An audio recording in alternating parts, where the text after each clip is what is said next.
सभी साथियों को नमस्कार, गुड मॉर्निंग। कैसे हो सभी? एकदम बढ़िया। आज आपको बहुत ही शानदार टॉपिक पढ़ाने वाला हूं मैं। जिस इलेक्ट्रॉनिक इंजीनियर को, इलेक्ट्रिकल इंजीनियर को ये टॉपिक नहीं आता, वो इंजीनियर नहीं है, वो फर्जी इंजीनियर है। ये अपने घर पर, किसी भी शहर के अंदर, हर जगह, हर घर में ये टॉपिक बड़ा काम आता है। किरचॉफ का नियम। किरचॉफ ने बहुत ही आसानी से हम सबको समझाया कि घर पर किस तरह से पंखे को संयोजित करना चाहिए, किस तरह से हमें बल्ब लगाना चाहिए, ट्यूबलाइट लगानी चाहिए, एसी लगाना चाहिए, फ्रिज लगाना चाहिए। इन सबको जोड़ने का सबसे शानदार आसान तरीका, शानदार जानदार जो बोलो वो क्या है? किरचॉफ का नियम। किरचॉफ ने कहा कि जब एक तार के टुकड़े के आगे 3 तार को संयोजित कर दो तो इस तार में बहने वाली धारा वो तीनों तारों में विभक्त हो जाती है। इसे क्या कहते हैं? संधि का नियम। इंग्लिश का एक वर्ड है जंक्शन। जनरली हम यूज कहां करते हैं? Railway station, railway junction. Junction कौन सा होता है?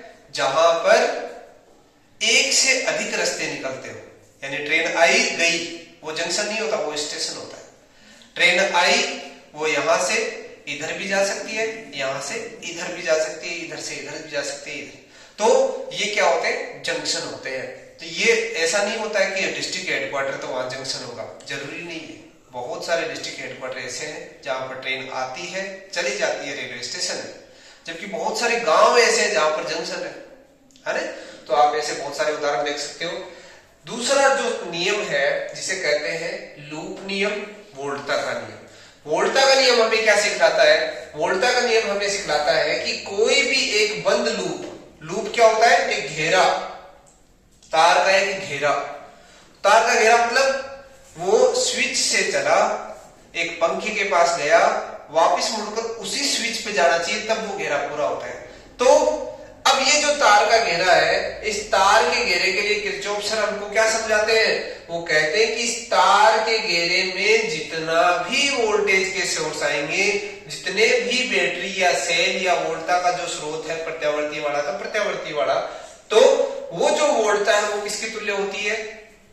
वो उसमें जो उपस्थित उस परिपथ में आपने क्या लगा रखा है? सपोज वहां पर आपने पंखा लगा रखा है, सपोज आपने वहां पर कोई बल्ब लगा रखा है, तो बल्ब तो किसका स्रोत हो गया? प्रतिरोध का। प्रतिरोध एलिमेंट होता है। पंखे के अंदर कैपेसिटर भी होता है और संधारित्र भी होता है और प्रेरकत्व भी होता है। तो